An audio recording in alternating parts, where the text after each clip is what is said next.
Muy bien, continuamos con nuestro trabajo entonces. Y les había estado comentando de que aquí existen 4 etapas, sí, 4 momentos que hemos llamado, y estamos en este primer momento, en el momento de la identificación. Ese momento de identificación está relacionado con la planificación del proyecto. Y por eso dice que cuyo resultado concluye con la construcción de la matriz de marco lógico, que es un tablero de control de los siguientes momentos: de la formulación, de la implementación y de la evaluación en el momento en que la planta ya se encuentra en operación o el proyecto se encuentra en operación. Entonces, continuemos con este análisis y vamos a hablar ahora sobre la etapa de identificación del proyecto. He tratado, por supuesto, de ponerles algunas imágenes para que la explicación del tema sea un poco más bonito, ¿cierto? Un poco más potable, como dicen ustedes, y no parezca ser una asignatura completamente desértica, sino. Entonces veamos esto. Estamos en la etapa de identificación. Dice, es el momento de la gestación del proyecto y está orientada a sentar sus bases, las bases del proyecto. Entonces, hay que hacer una buena planificación para poder hacer un buen proyecto. Aquí se determinan los problemas que deben resolverse o las oportunidades que deben aprovecharse, porque hacemos un proyecto para resolver problemas o para aprovechar una oportunidad, ¿cierto? En este momento, por ejemplo, puede ser de que una planta en el Perú, debido al coronavirus, haya quebrado. Entonces, qué sé yo, ¿no? Es una fábrica de producción de zapatos, de gamuza. Entonces, este es un momento oportuno, ¿sí? Una oportunidad que podemos aprovechar de instalar una planta acá en Bolivia y luego exportar de Bolivia hacia el Perú. Esa es una idea. Y esta idea, además, estos proyectos, atención, yo los estoy orientando para que ustedes tomen iniciativa, o sea, para que no todo sea por parte simple del Estado. El Estado toma sus iniciativas en grandes problemas nacionales, como el abastecimiento de la energía eléctrica, de los hidrocarburos, de la salud, de ese tipo de temáticas. Pero temáticas de producción, temáticas de producción de servicios o de bienes, tienen que estar en manos de los ingenieros. Necesitamos hacer de este país un país productor, pero nosotros tenemos que ser las personas que propongamos científicamente a través de proyectos de que se puede hacer algún proyecto, de que se puede implementar un proyecto. Entonces, eso es algo importante. Implica, dice, aproximarse a un cierto análisis de la realidad en la que se desenvuelve la eventual intervención a poner en marcha. Todo proyecto tiene una realidad, tiene un contexto, y hay que conocer ese contexto, cómo se mueve, o sea, qué es lo que pasa dentro de ese contexto y también fuera de él. Y ese contexto fuera del proyecto es lo que hemos denominado externalidades, que hay que tener la nariz suficiente para darnos cuenta que podría funcionar o qué es lo que podría pasar con estas variables denominadas externalidades en relación al proyecto. ¿Sí? Pues, a mí se me hace, por ejemplo, incoherente de que alguien vaya a querer hacer inversión en Cuba en materia de instalar una planta de azúcar.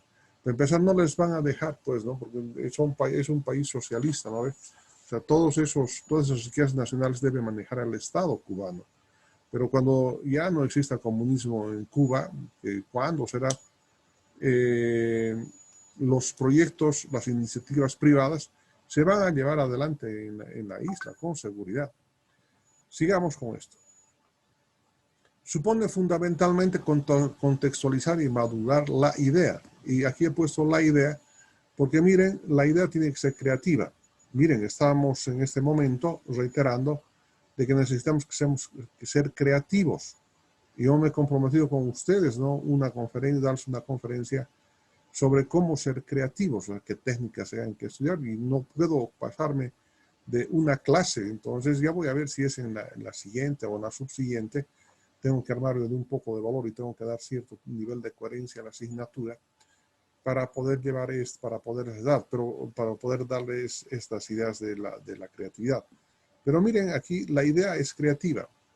De hecho, o sea, toda idea es fruto de la creatividad y es un foco donde están, miren, son los cerebros, los dos hemisferios están trabajando y están generando una idea. Pero estas ideas, dice, deben ser filtradas, la idea debe ser filtrada por el análisis técnico-político y juega un papel básico, atención por favor, veamos, la precisión, la justificación y la tipificación del colectivo de usuarios que van a ser favorecidos. Reitero nuevamente, como dice acá, juega un papel básico la precisión, la justificación y la tipificación del colectivo de beneficiarios al que irá destinada la cooperación. ¿Para quiénes vamos a hacer el proyecto? ¿Quiénes van a ser los beneficiarios? Entonces, así como otras categorías poblacionales que de una forma u otra forman parte del contexto de los involucrados en el proyecto. En los siguientes momentos vamos a estudiar el análisis de involucrados, es decir, quiénes se involucran en el proyecto. Hay algunas personas que al involucrarse son beneficiarios del proyecto, pero también hay otras personas que no les conviene, ¿sí?, que se ejecuten los proyectos, y les voy a dar las ideas precisas un poco más atrás. Algunas de estas preguntas generales en esta etapa son, y se anota, ¿no? ¿Qué sucede? ¿Qué está sucediendo en este momento, en el contexto, ¿no? Dicen aquí el análisis técnico-político, o sea, no solamente de las externalidades, sino también relacionadas con lo que pasa en el proyecto. ¿Qué sucede? ¿Por qué está sucediendo? ¿Por qué ha habido desaparición de algunos servicios o de algunos productos? Porque la verdad ustedes se habrán dado cuenta que por estos meses, como efecto del coronavirus en el país, algunos productos se han encarecido, otros han desaparecido del mercado, o llegan muy intermitentemente a la oferta, ofertas que antes eran normales. ¿A quiénes y cómo afecta? O sea, ¿quiénes han dejado de consumir porque el aumento del precio también ha sido un factor importante? ¿Y cómo se puede solucionar? Creando una nueva, emitiendo decretos para poder regular o desregular estas acciones, o elaborando proyectos. Bueno, de todos modos, bajo este contexto de preguntas que se están elaborando acá, debemos reiterar que ese análisis tiene que ser preciso. 2 más 2 son 4, y punto final. O sea, no puede haber error en la discusión, en el análisis. Tiene que ser precisos. Tiene que justificarse adecuadamente por qué se está haciendo, para qué se está haciendo. No van a haber afectados, y tipificación del colectivo de usuarios. Miren, yo quiero presentarles en este momento una situación un poco difícil que le ha pasado a mi familia. En un pueblito de Chuquisaca, de que les he estado haciendo referencia, el señor alcalde de buenas primeras, señores, aquí necesitamos el agua, pero señor, esta agua es de esa propiedad, o sea, por siglos de los siglos. No, es que ahora necesito hacer un proyecto. Claro, él no nos dijo, ¿no? Yo necesito ese agua porque la población no tiene agua que tomar, y hay que hacer una captación de agua. ¿Qué podíamos hacer nosotros frente al alcalde? Era masista. El Ministerio de Medio Ambiente y Aguas, masista. O sea, definitivamente, ¿qué podemos hacer? ¿Sabe, señor, que no nos pueden dejar? Ya les vamos a dejar agüita. Nos han dejado como una tubería, dar agua, una tubería de media pulgada, de un caudal de 3 litros por segundo aproximadamente. Nos han quitado. Sí, simplemente, ¿para qué? Claro, la intención de este alcalde era hacer construir con el programa Evo Cumple, ¿sí?, de la construcción de casas para atraer campesinos de todos los sectores cercanos a la población, y construirles casas, como han hecho, ¿verdad? Como hicieron en algunas casas. Pero la intención de este alcalde era ir más allá y poblar el lugar. O sea, lo que se hace normalmente, no lo que ha ocurrido con las ciudades, es decir, ha habido migración campesina a los centros poblados. Pero miren, dadas estas circunstancias, no se ha podido hacer aquello desde el año pasado, no ha habido dinero para hacer más casas, y el agua que se lo han llevado desde mi propiedad van a botarla a otra propiedad. O sea, imagínense, o sea, falta de criterio, falta de idea, falta de relacionamiento, y además de que, fíjense, los factores externos han hecho que ese proyecto de ese alcalde no funcione como él habría pensado. No había precisión en, en, su, en su pensamiento, en lo que quería hacer. Y la justificación, por supuesto, no era la más adecuada, ¿no? O sea, quitar agua del riego agrícola, secar propiedades agrícolas, frutícolas, para llevar a botar en otro lado, o sea, no tiene mucha justificación. Solamente la prepotencia del MAS nomás pudo haber hecho lo que les estoy comentando.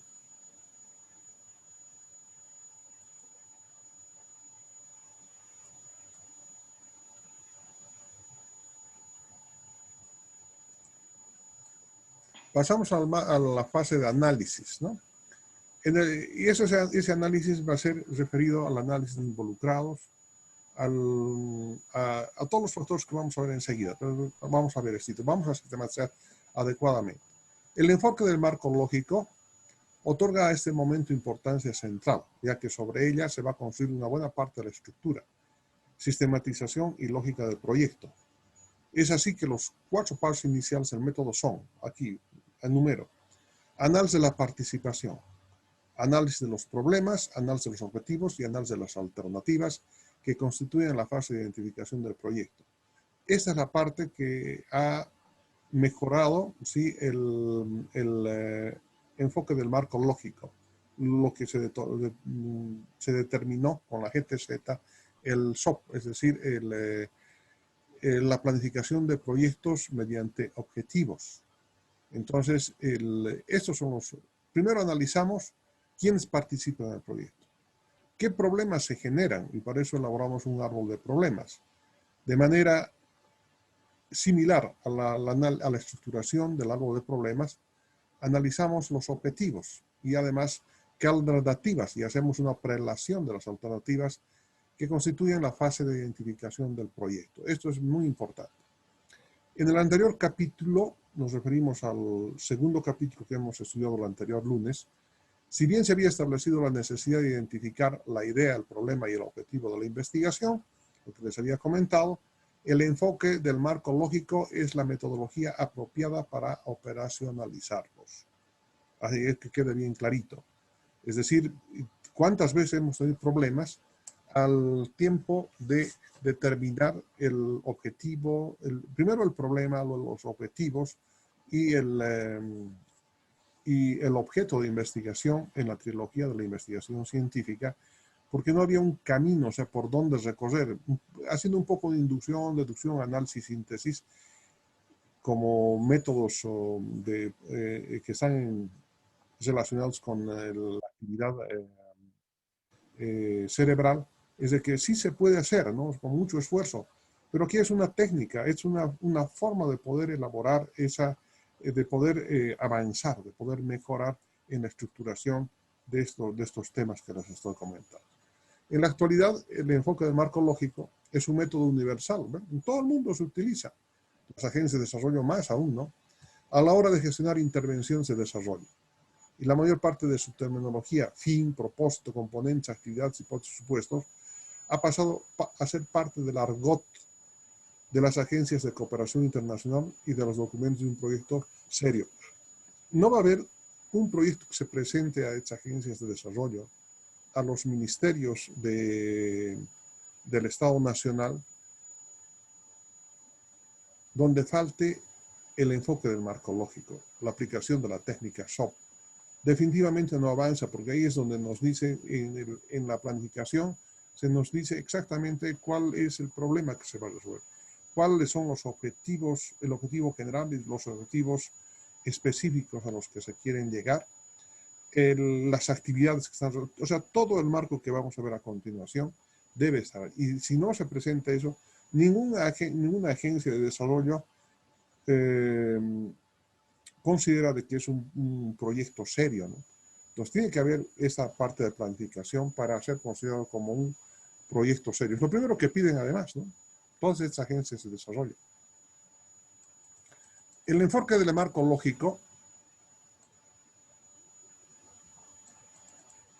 presenta algunas características que son necesarias mencionarse a continuación. Veamos estas características del enfoque del marco lógico. Es un método de planificación por objetivos. Esto, ¿y por qué es la planificación por objetivos?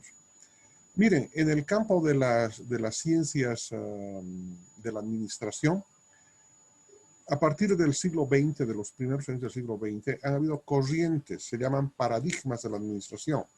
Y es muy probable que ustedes hayan estudiado porque de alguna manera también son administradores. Entonces ahí van corriendo el paradigma de la administración científica, el paradigma del humanismo, el paradigma burocrático, y así sucesivamente, y uno de ellos es el paradigma de la administración por objetivos. Esa es la fundamentación, es decir, se establecen objetivos y sobre la base de esos objetivos se estructura el resto de la administración para poder cumplir esos objetivos. Entonces, por eso que se indica que el enfoque del marco lógico es un método de planificación por objetivos. Y cuando se creó el método, este marco lógico, por supuesto que la principal corriente de la ciencia de la administración, la corriente que estaba en boga era la administración por objetivos. Seguimos. El marco lógico es un método de planificación participativa. Y esto es algo que deben tener en cuenta porque muchas veces queremos planificar desde el silencio de nuestros escritorios, de nuestras oficinas o gabinetes. Y no es así. Y algo es interesante ver que tiene mucha relación con la actividad que realizan en la ciudad del Alto las juntas vecinales, las organizaciones sociales, porque toda planificación la hacen de manera participativa, solamente que llevan el nombre de Asamblea General, ¿verdad? Es lo mismo, solamente que estas asambleas generales son asambleas interminables, no tienen mucho orden, todo el mundo quiere meter la cucharilla y sacar un poquito más de ventaja. No, aquí es un poco más científica la forma participativa que les voy a explicar un poco más adelante. Los proyectos se identifican y diseñan en equipo, dice, y siempre que sea posible, los beneficiarios deben estar representados. O sea, fíjense, es decir, los beneficiarios también participan en la determinación de los objetivos, de los problemas, porque al final estamos haciendo proyectos para ellos y consecuentemente es ellos los que nos tienen que decir a dónde queremos llegar.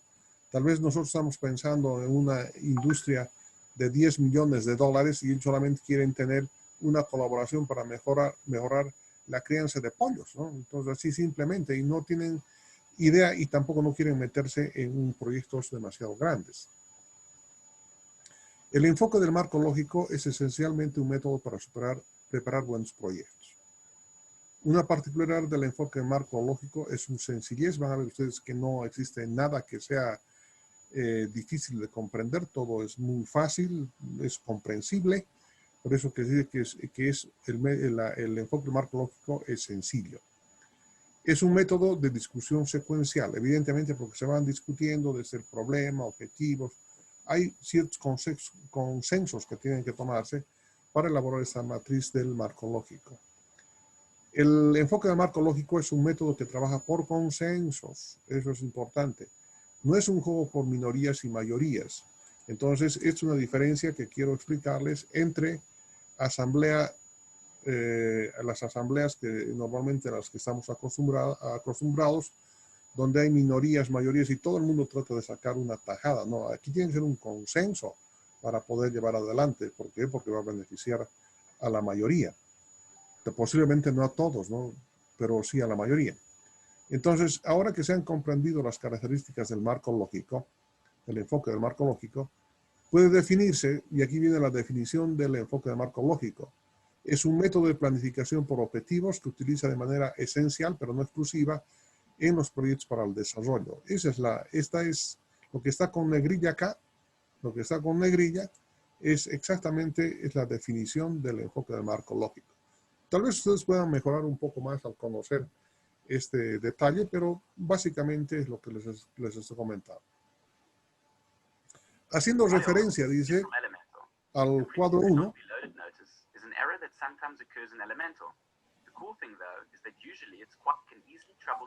vamos a tener que pedirles que corten el micrófono.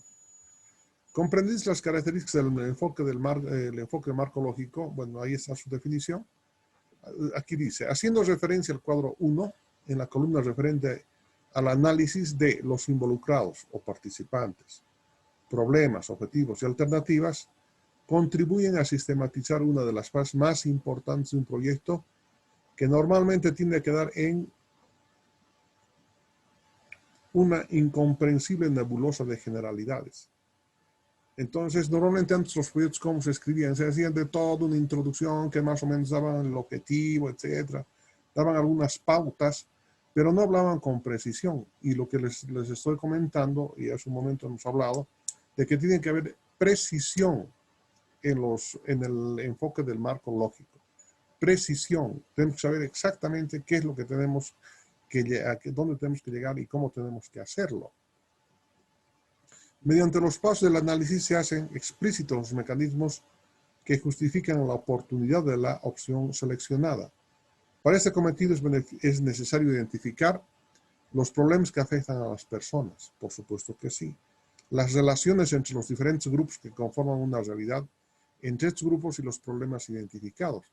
Y finalmente, entre los propios problemas que se han detectado, para finalmente avanzar los criterios de priorización de la alternativa considerada la más viable. El trabajo es participativo, ¿sí? Y para eso se utiliza la técnica del brainstorming, la lluvia de ideas también. O sea, no es un trabajo, atención, de gabinete. Hay que interactuar con el grupo beneficiario. Tenemos que conocer cuáles son sus pretensiones, sus deseos, y además conocer cómo está conformado idiosincráticamente, culturalmente, el grupo al que queremos llegar. Eso es muy importante. Ha habido situaciones en que hay que grupos sociales de campesinos no han querido manejar un determinado proyecto como consecuencia que no están acorde a su idiosincrasia, sus formas de ver el cosmos, por la cosmovisión. Y consecuentemente ha sido un insulto a ellos y lo han dejado así. Y evidentemente, como este tipo de situaciones, hay muchos ejemplos que tenemos que evitarlos, ¿no?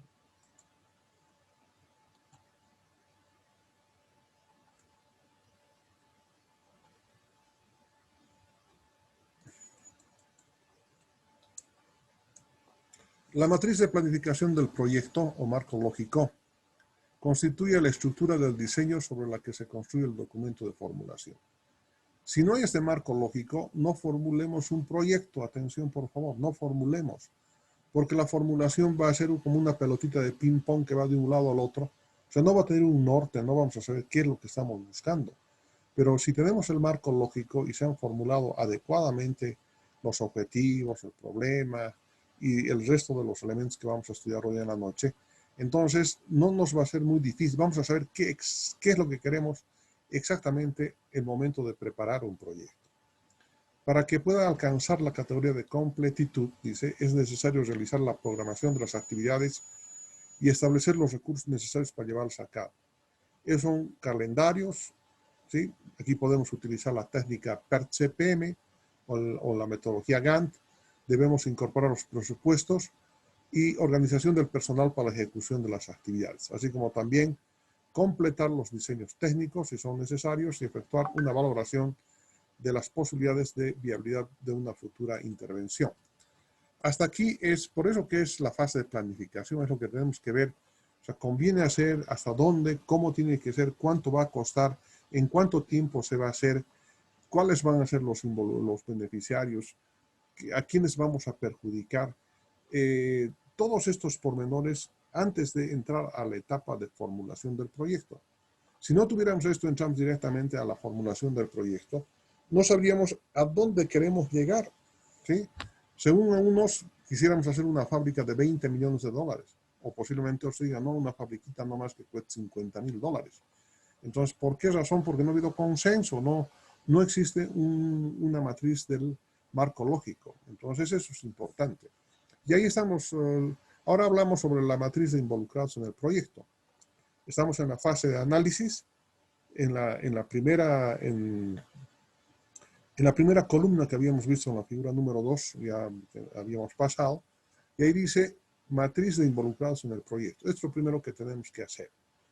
Con el análisis de la participación, dice, se pretende lograr, en primer lugar, una visión lo más precisa posible de la realidad social sobre la que el futuro proyecto pretende incidir. Muchas intervenciones de desarrollo fracasan precisamente por haber efectuado un diagnóstico superficial del contexto en el que debe insertarse.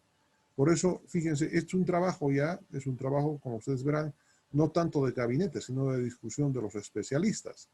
Pero también tenemos que bajar a las bases, tenemos que hacer ese tipo, no de asambleas, no, tenemos que hacer un tipo de intercambio utilizando técnicas científicas como el brainstorming, la lluvia de ideas.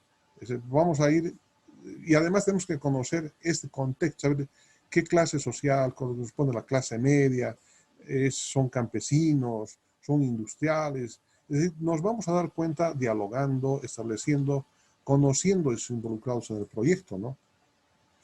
Uno puede pensar que uno es sabio, ¿no? Y que uno conoce todo, absolutamente todo, y no es cierto.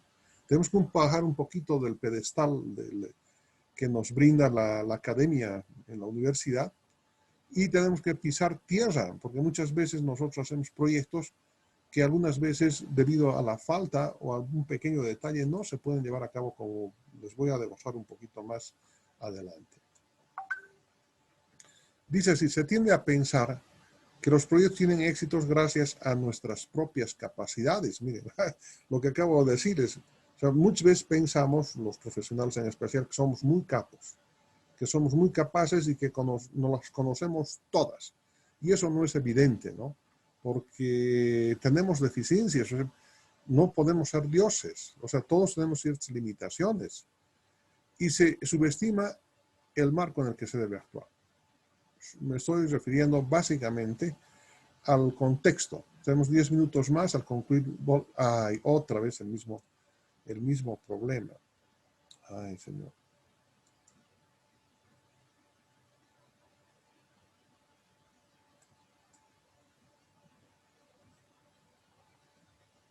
Perdón, ¿están viendo esta pantalla? Por favor, si me devuelven el comprendido. Sí, estamos viendo, Inge. Ah, ya, muy bien, gracias. Se tiende a pensar, dice, que nosotros somos muy buenos, ¿sí?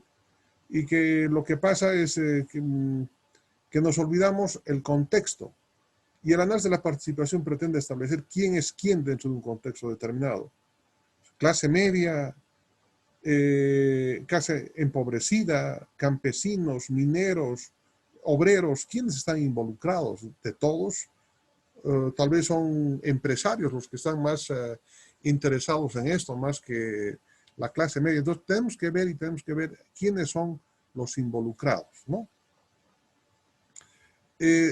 Dice, tan importante o más es determinar dentro de los grupos identificados los que deben acabar convirtiéndose en los beneficiarios directos del futuro proyecto de desarrollo.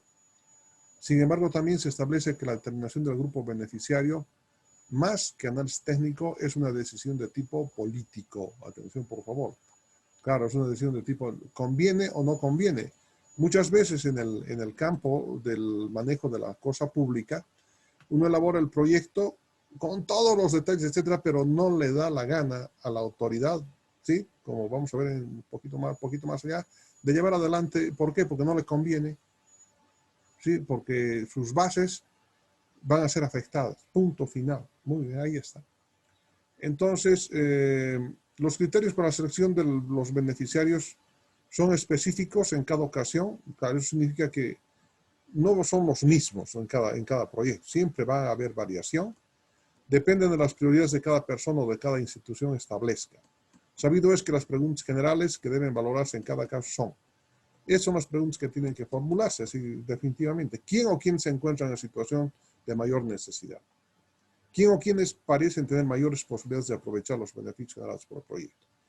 ¿Y qué conflictos puede suponerse que ocurrirían al apoyar a determinados grupos? En el siguiente cuadro se muestra un ejemplo de análisis de involucrados en el proyecto de la fábrica, aquí está mal, ¿no? De la fábrica de salchichas, aquí en una S de más, y embutidos de Monteagudo, ¿sí? Elaborado por el autor para Pro Bolivia. Este es un ejemplo real que ha tenido problemas de tipo político y ahí están los involucrados. ¿Quién son los involucrados en el proyecto de la fábrica de salchicha y embutidos de Monteagudo? En primer lugar, está involucrado el Ministerio de Desarrollo Productivo y Economía Plural, Pro Bolivia, el Gobierno Autónomo de Chuquisaca y la Asociación de Porcinocultores de Monteagudo. Al final, ellos son los beneficiarios, la Asociación de Porcinocultores. Y estos son los elementos que tenemos que analizar. Objetivos e intereses que tienen en el proyecto, los problemas que se han percibido desde la óptica de los involucrados, los recursos, mandatos y limitaciones que tienen los involucrados, el interés que tienen en el proyecto y los conflictos y alianzas que pueden generar el proyecto. Analicemos estos elementos para que ustedes tengan un ejemplo concreto de lo que estamos haciendo. Pro Bolivia. Dice, el objetivo e interés de Pro Bolivia es impulsar la diversificación productiva y la generación de valor agregado, fomentar la producción en las pequeñas y medianas empresas productivas. ¿Cuáles son los problemas percibidos para Pro Bolivia? Que los intermediarios comercializadores de carne de cerdo llevan la mejor parte de las ganancias, incluso determinando precios en el mercado. Es decir, ¿quiénes son estos comercializadores? Son los matarifes, ¿no? Los que se llevan los chanchos desde Monteagudo hasta Sucre, Potosí, Tarija y Santa Cruz también, y ellos determinan cuánto va a costar el precio de carne viva. Dicen, no, ahora vale 18, si quieren me venden, si no, hay mucha producción en Santa Cruz, y así determinan el precio. Recursos, mandatos y limitaciones. Capacidad de elaboración y ejecución de proyectos de inversión productiva. Es una limitación. Es un recurso, perdón. ¿Qué mandatos tienen? Aquí hay mandatos que determinan las leyes establecidas y que están hasta el momento todavía en vigencia. Legislación de apoyo al desarrollo productivo del Estado Plurinacional de Bolivia, artículo 306 de la Constitución Política del Estado. Plan de Desarrollo Productivo para la Economía Plural, Decreto Supremo 29.272. Plan Nacional de Desarrollo Bolivia Digna y Soberana, Productiva y Democrática para Vivir Bien, lineamientos estratégicos. Entonces, este es el fundamento legal, ¿no?, que sostiene el involucramiento de Pro Bolivia en este proyecto de la fábrica de salchicha y embutidos de Bolivia. ¿Cuál es el interés de Pro Bolivia en el proyecto?